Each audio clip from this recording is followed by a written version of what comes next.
Hello and welcome to Catherine's Garden. It's so good to see you. Now, in my garden, early in the morning, I get up and I rise, and I love to go out and smell the roses.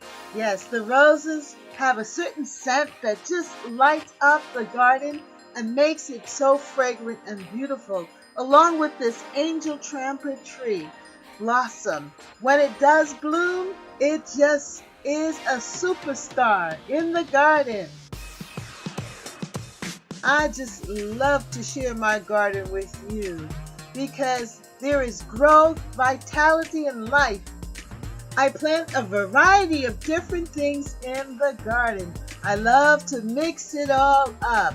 I have vegetables, tomatoes, cucumbers, squash, peppers, and I have flowers. I have annuals and perennials in my garden.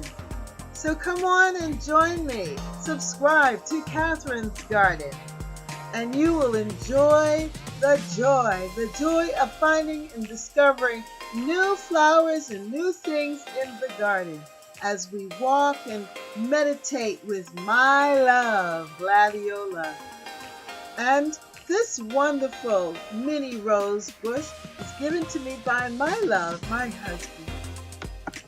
Like, share, and subscribe to Catherine's Garden. See you next time. Bye. Make sure you subscribe now. Bye.